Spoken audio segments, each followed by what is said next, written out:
Good morning and welcome back to Pick Up the Pieces. I'm Stacy and we're in the pickup kitchen this morning. We are going to make homemade pho, that is spelled PHO, and it is a Vietnamese beef noodle soup that is absolutely delicious. I think it was probably about 12 or 13 years ago that I first discovered Vietnamese food and absolutely love it. And I just figured I could teach myself how to make some things that I like. There's a lot of really complex flavors and there's a lot of really complex dishes in like the Vietnamese food culture, but pho is something that is really delicious and it's not difficult to make. It's just you have to do the steps correctly. So I want to show you how to make that. When I make pho, I make an enormous pot of it because it is kind of quite a bit of work. The ingredients for it are not super expensive, but they're not cheap. And so when you make it, it doesn't make sense just to make a couple of servings. You want to make a lot of it. And then when you have the pho broth on hand at home, then you can have a bowl of pho anytime you want it. So these are some of the ingredients that go into the pho, and I'm going to walk you step by step as to how I make it. I watched 2 separate YouTube videos. And that is how I taught myself how to make pho. And so I've kind of combined the 2 techniques over time, made them a couple of times and tweaked the recipes a little. And this is how I've figured out how to make pho the way we like it. So you are going to need beef bones. We have 2 bags of beef bones. We recently got a quarter of a cow from our local butcher, the Heartland Abattoir. And when you get your cow, you can get your beef bones. We also have a small brisket here. That's going to go in. And then we have 2 bags of oxtails, which is literally like the cow's tail. This is going to go in and cook really for pretty much all day. The meat from this is absolutely delicious. The meat from the brisket will get sliced up really thin and served with the pho along with some beef meatballs that I'll show you later on. And I'll show you all of the things that go into the soup when you serve it, but we need to get this going. Now I also have some ginger and some onion here. When our beef broth is simmering, I will show you what we do with these, but these get charred and then they get put in the broth to add flavor. But what we need to do first is bring our bones to a boil. Now, when you boil beef bones, they will release a bunch of scum. That's really the only way to describe what it is. It's just kind of a bunch of impurities and junk that comes out of the bones. And you don't want that in your pho broth. You want your pho broth to be nice and clean and clear and to taste really good. And if you leave those impurities in your pho, it's not going to taste right and it's not going to look right. So the first thing we need to do is just bring the bones to a boil. Boil them hard for about 5 minutes and then dump it all out. Rinse the bones off really well and put them back in. That junk will come out of the bones and then will lead to a really rich and good beef bone broth. So I've got my huge pot of water on the stove. I'm only filling this far enough to actually submerge the bones, and I'll show you that in a second. And then we're going to bring this to a boil. When I actually make the soup, I'm going to fill it up as far as I can, but just for this step, you just want to bring them to a boil and get the junk off of them, so you don't need a whole full pot. So I will turn this on. And then I'm going to get these bones in.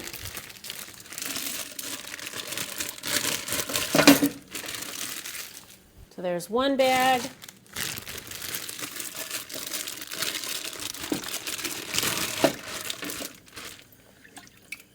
And there's the other. And they are submerged with the water just deep enough to where they are covered.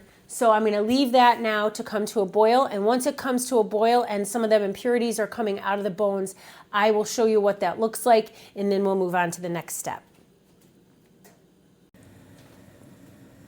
Our beef bones have now just started to come to a boil, and this is a huge pot, and I started on purpose with very, very cold water, which is what you want to do when you're going to make a beef broth or a bone broth. And so it did take quite a while for these to come to a boil, but as you can see now, we've got all sorts of junk floating to the top of the pot, and we do not want this in our soup.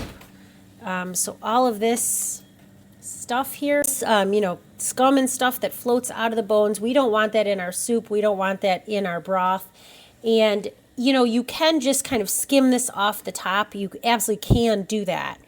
But if you really want a very nice, very clear, very gelatinous bone broth when you make it, you really just want to get rid of this junk completely. So we are going to let this boil and bubble for probably about 5 more minutes. It's now finally coming to a boil. After it's boiled for 5 minutes, I'm going to dump this, rinse out the pot, rinse the bones, and then I will show you what is next. Our bones have been strained, and I now have my pot of bones over here. I put some fresh water in the pot, and I know that I have this burner on here.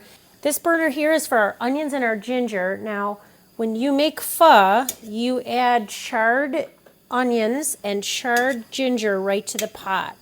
And the easiest and best way to do that is just to char them right over an open flame. And so I'm going to start doing that, and then those are going to go in the pot with our beef bones, our oxtail, and our brisket. And I've got fresh cold water in there. So this is one of our oxtails. It's huge, and that's going in the pot. And then this is our other oxtail. That's going in. And then we have this brisket.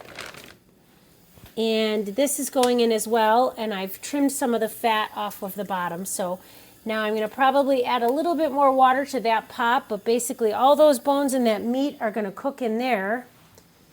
When I make pho, I just fill up the pot as far as I can because you absolutely just want as much broth as you possibly can when you're making it. And see, these char marks are perfect. This is exactly what you want on your ginger. I feel like I might have called it garlic a second ago, but it's ginger. And so you're searing and you're basically charring up and intentionally burning this ginger. And you really want that burnt flavor in the pho. And the onions will also get charred. In a moment, I've just got another piece of ginger. I just had 2 big knobs of ginger that I sliced in half, like widthwise. And you really just want both sides of your ginger and then your onions to get like really burnt, basically. And I am going to add a little bit more cold water to my pot here. This pot, like I said, is full now of those beef bones, the oxtail, and the brisket. And we want to maximize this pot and fill it as much as we can with as much water as we can so we get as much broth as possible. And now that these are nicely charred, they're just going to go right in the pot. And so I just used 2 big knobs of ginger. And so here's the other piece of that. And then you want your onions charred as well, and you leave the skins on and everything. I just cut them in half. But you really do want that burnt, charred flavor. So if you need to put your fan on, like your exhaust fan above your stove so that your fire alarm doesn't go off, that's a good thing. But you just really want like this nice charred flavor on the skin of the onion and on the flesh of the onion. And see, this is exactly what you want. You want that right in your pot. And this is just really important for the flavor of the pho to have those charred aromatics in there.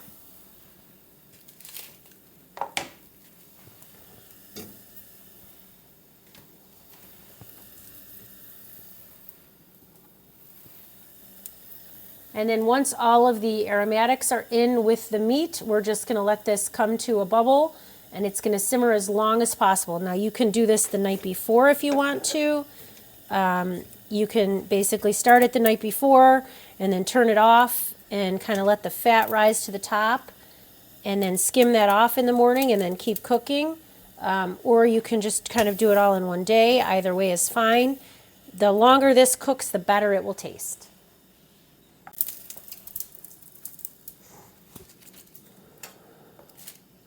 And even these little extra bits of onion skin, like if you can get these charred up real quick and in, that's what you want to do. You really want that char flavor in there.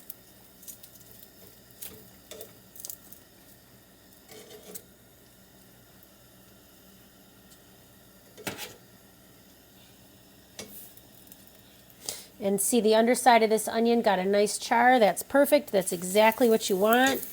You just really want that flavor on the aromatics. If you skip this step, your pho really just isn't going to taste as authentic as it could. If you have an electric stove and you don't have a burner that you can do this on, I just suggest roasting your aromatics in the under the broiler. So just kind of prepare the vegetables by keeping the skins on, but making sure your onions are clean. Cut them in half, cut your ginger in half like I did, and then just really fast under a very hot broiler, char them like best you can under the broiler, and that would give you similar flavor.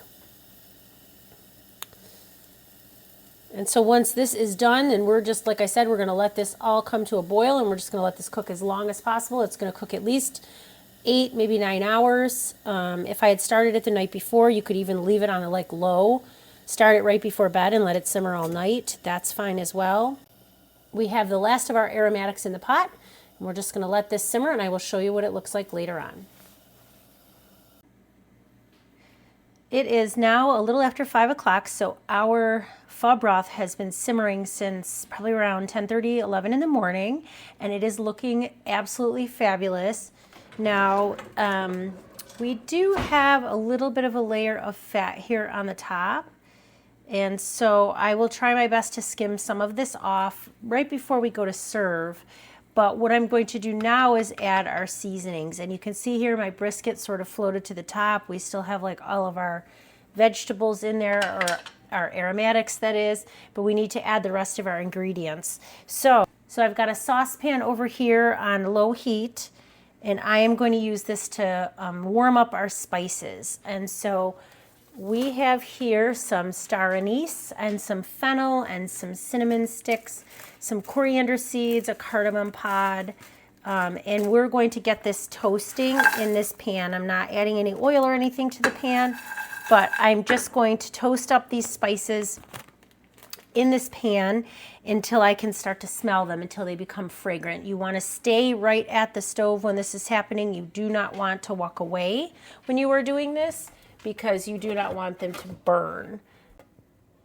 I am just going to try to use my turkey baster here to take some of the fat off of the top of this, because I really don't want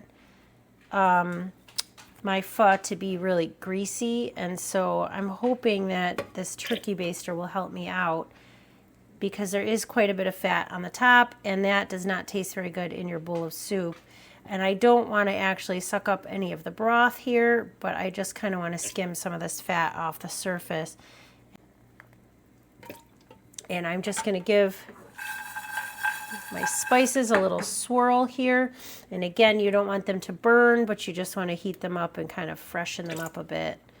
And like I said, just very carefully getting some of this fat off the top. There's quite a bit of fat in the oxtail. There's also quite a bit of fat on brisket. So it is not unusual that the top of this has quite a bit of fat on it, but we're just going to get as much of this off as we can.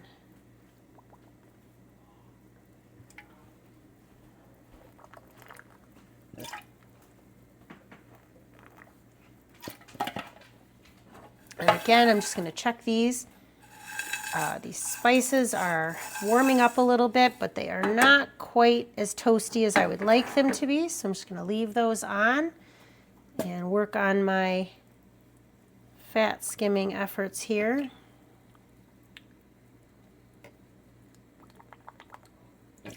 And I'm just taking small bits at a time, because like I said, I don't want to take all my delicious broth out of here, but this is just quite a bit of fat. There's a good probably ½ inch layer of fat on the top of this, and nobody's going to want to eat that.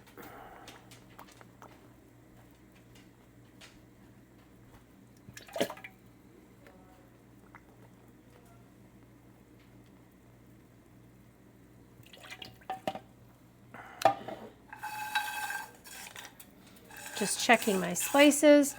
They smell great. They smell warm. So now I'm going to turn that off. And I'm just going to get a little bit more of this fat off before I add the rest of my ingredients. So we're going to be adding some yellow rock sugar. That is a traditional ingredient in pho. We're also going to be adding some fish sauce, and we are going to add some salt. I have not added any salt yet to this. but that gets added at the end. And we will fish out our meat. The oxtails are delicious, and you can serve them right in your bowl of soup if you like. Or what I've done in the past is I've picked off some of the meat and put it in my soup, but then with the leftover meat, both the brisket and the oxtail I have used to make shepherd's pie because they're really fantastic. The meat is just slow cooked and tender, and so no need to waste that meat. If we don't use all of it in our bowls of soup, then we can use it in another dish.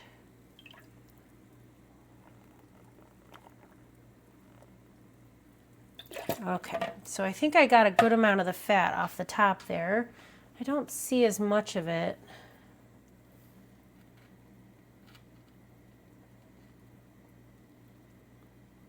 Like I said, I don't want to accidentally remove tons of the broth, but this fat really isn't going to taste good.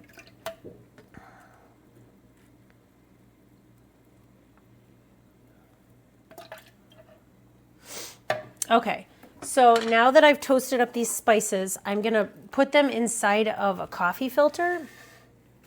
And I'm going to tie this coffee filter up with a little bit of kitchen twine.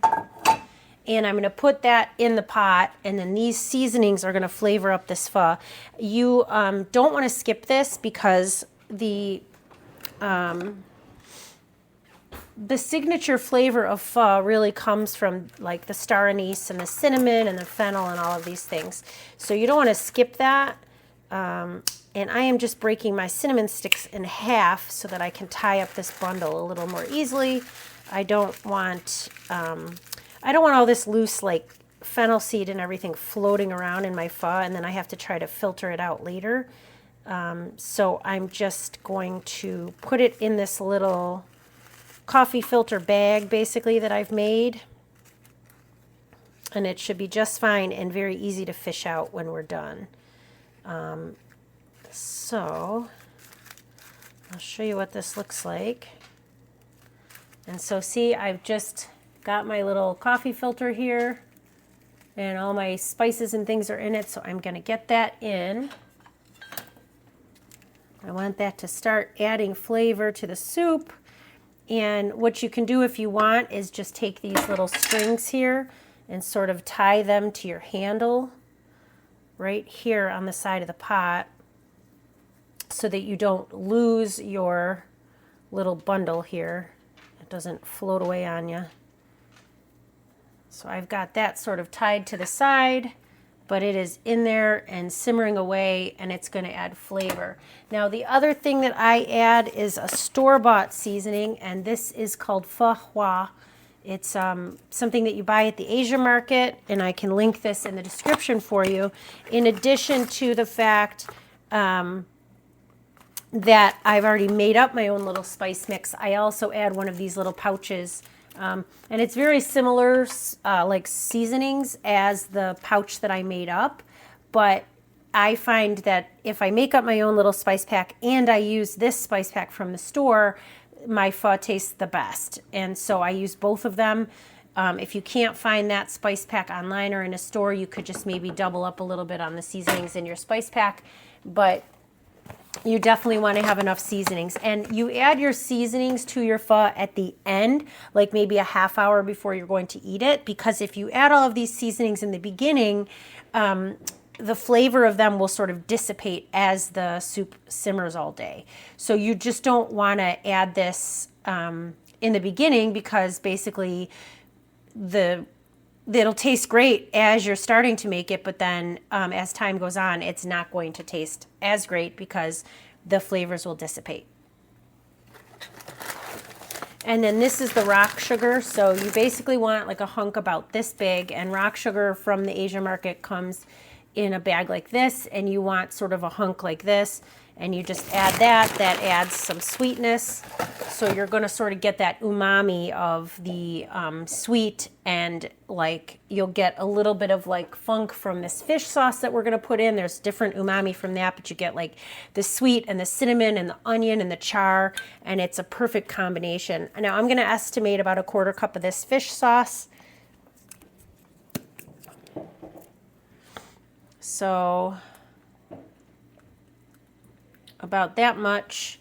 And then we can always taste this and see if we want to add more. If you feel like you want to add more fish sauce, you certainly can. It is a huge pot of soup. You don't want to add a ton of it, but you do want to add enough so that, you know, you sort of get the salty, sort of funky flavor from the fish sauce. So we're just going to let this simmer for another half hour, and then it's going to be ready to eat. And in the meantime, I am going to take these rice noodles. These are like a medium-sized rice vermicelli, and I'm going to cook up this bag of noodles to have on the side.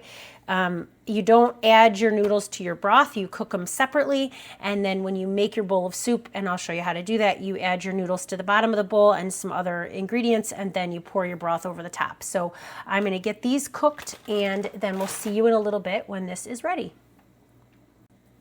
And one more thing I did not forget, but we need about 1.5 tablespoons of salt. I'm using kosher salt. And so that is the first bit of salt that has gone in here. So again, that's going in, and we're just going to let this continue to simmer for about another half hour. We want our little spice packets to do their thing. And I'll show you what it looks like when we're ready to serve. Our pho has simmered for about another 30 to 45 minutes. I did take the brisket out, and I've sliced that up into thin slices to go in our bowls. But this is going to be ready to serve. So we're going to make a quick little snacky appetizer kind of thing to go with our pho. And then I will plate up some pho and show you what our dinner looks like. So I'm just going to make some quick spring rolls here to go with our pho. And now these are just rice paper wraps, I guess you call them. And what you do is take this rice paper and you get it wet. And you just want to sort of moisten it enough so that it's pliable. And it will very, very quickly go really soft on you. So you need to work quickly with it. And what you're going to do for these rice paper wraps, these are like a Vietnamese style spring roll, and we are going to make them with shrimp. Now, our Asian market, we went yesterday to pick up ingredients for our meal tonight, and our Asian market was out of Thai basil, so that is sad, because Thai basil is absolutely delicious in pho as a topping. But they're out of it, and we checked one of our other local grocery stores, and they also did not have it. So sadly, we do not have Thai basil, but that is okay. Now, as far as these spring rolls go, the Thai basil would have been good in here as well. But again, we couldn't get them at the store, so not much we can do about that. I have some boiled shrimp here, and I'm going to put 3 pieces of shrimp down the center of each of the spring rolls. And then I'm going to put some fresh mint. So I was able to get some fresh mint at the store. And normally the mixture of the Thai basil and the mint together is delightful. But like I said, I couldn't get the Thai basil, so not much I could do there. Now I'm going to add some of these thin vermicelli style rice noodles. I almost forgot, we needed carrots and we needed cucumbers. So I don't know what I was thinking, but I was making this up, and then, of course, realized I didn't have my vegetables all prepared, so I'm back. And now I have them all prepared. So cucumber, carrot, the noodles, the shrimp, and we're going to add some lettuce. It adds really nice crunch. And then you're going to take this rice paper roll. Like I said, these rice paper rolls can be tricky, but you see I just sort of moistened it, and it looked like paper still when I set it down. But now that it's sat there for a couple of minutes, it gets like really like more pliable and kind of sticky. So you just have to go with it and roll. And then you end up with this nice rice paper roll. And of course your 3 shrimp, if you line them up properly, will sort of sit at the top and look pretty for you. And then that is a great like appetizer. We serve that with this rice paper roll sauce. It's like a peanut sauce, and we put a little bit of sriracha in it. So this one's almost empty, so I've got it kind of turned upside down. I'll pour that into a dish. I'll add a little sriracha to the top of it, and then we'll dip these and eat these. So I'm going to make a couple more. Let me show you again. Now, my daughter does not like carrot, so I'm going to make one without carrot for her, or I'll probably make two for her with no carrots. And then the rest of us like carrots, so we will have our carrots. But you want to work kind of quickly with these, and I'm just going to move the finished one over to the cutting board. But you want to work kind of quickly with these because, like I said, that paper will go mushy on you pretty quickly. And you want to eat them the day that you make them. So make the amount of these that you are definitely going to consume, because leftover, they're not very good. These rice paper rolls will kind of, the texture will get really strange and very tough overnight in the fridge. So you do not want to make a ton of extra of these. Really just make the exact amount that you're going to consume. So this is pliable now. And so again, we're going to lay our shrimp down. So I have 3 shrimp. And then I'm going to add my mint leaf. And like I said, if I had the Thai basil, I would put that down here as well. And then you can add your noodles now, or you can add your vegetables. It doesn't matter. But I'm going to add some cucumber because, like I said, my daughter doesn't like carrot. So she'll eat this one because it's got cucumber in it and no carrot. And then we'll add some noodles. And then we'll add some lettuce. And it really doesn't matter what kind of lettuce you have. We have some romaine, we have some iceberg, so we're just using both. And then as this sits, it's going to continue to get soft. So this one is a little firmer than the last one, but that's fine because the moisture that's on it as it sits on the counter while I make the rest of these is going to turn it into the same texture as the other roll. So I'm going to make up about 4 more of these because we'll eat 6 of them with our meal tonight. And when I'm done with these, I will show you our finished pho. I finished making our summer rolls or spring rolls, whatever you want to call them. And I'm going to kind of try one here. And so this is our, they're sometimes called spring rolls or summer rolls, but most likely summer rolls. And so, like I said, this was lettuce and mint and veggies and shrimp. And so I'm going to dip this in our peanut sriracha sauce and give this a taste.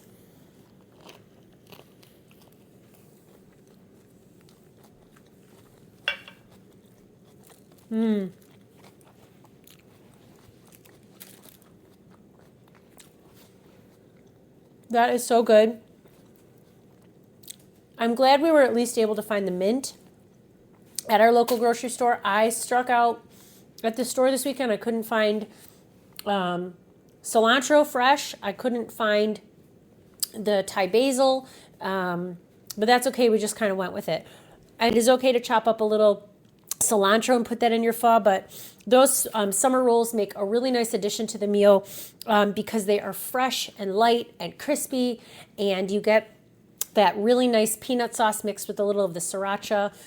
You can make these with shrimp like I did. You could use pork, you could use chicken, or you could just leave them completely all vegetable based if you wanted to, but they're delicious and we're going to enjoy those with our dinner. So now I'm going to show you how to assemble a bowl of pho. I've got some of those cooked rice noodles in my bowl already with some fresh cracked black pepper. And this is some, basically it's raw, very, very thin shaved sliced beef. When you pour your boiling broth over the top of it, it will cook it very rapidly. It takes about 30 seconds to cook it. So that is already in my bowl. And I'm going to add a little bit of green onion and a little bit of slivered like yellow or Spanish onion or sweet onion. I have a puppy visiting. I'm also going to add a couple of these beef meatballs. These are pho meatballs. They are a beef meatball, and many times when you buy them in an Asian market, you'll see that they have tendon in them. They're just like beef tendon meatballs. And the bigger, rounder ones are the tastier ones. They sometimes have small ones, and then they have the big ones. The big ones are the most flavorful. And then I'm going to add a couple of bits of the cooked brisket. This is the brisket that boiled in the pot. Like I said, the oxtail that is still in the pot, we'll pull off the bones and reserve that meat. We'll either eat it in our bowl or use that meat to make like a beef dish like a shepherd's pie or something like that. And any of this brisket that we don't eat with our soup, we'll do the same thing with. Now you can add jalapeno to your bowl if you want to. I am skipping the jalapeno this time, but jalapeno is absolutely delicious in here as well. And now I'm gonna ladle on my hot broth.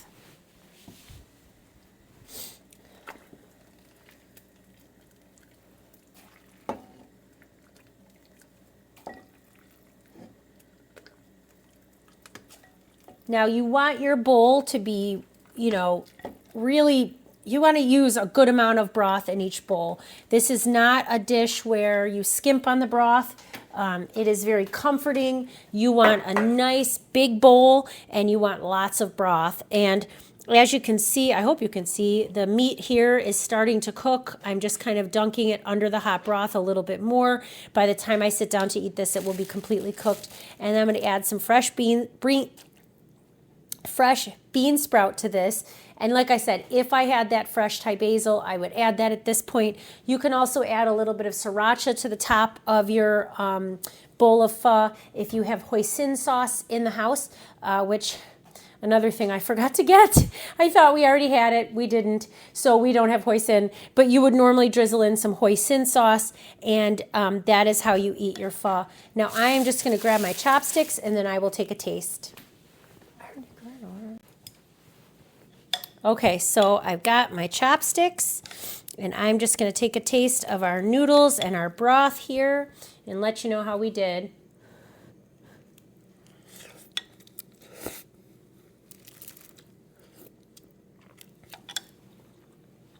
That came out great. It's so comforting. We love eating pho at home. It's an amazing dish to get in a restaurant, but it's not super difficult to make at home. And I think if you follow my easy instructions and take the time and have a little patience, you could make it at home too. I want to thank you for joining us in the Pickup Kitchen. I'm so grateful that you were here and you took some time in the kitchen with me. If you haven't already, please remember to like and subscribe, and we'll see you next time. Good night.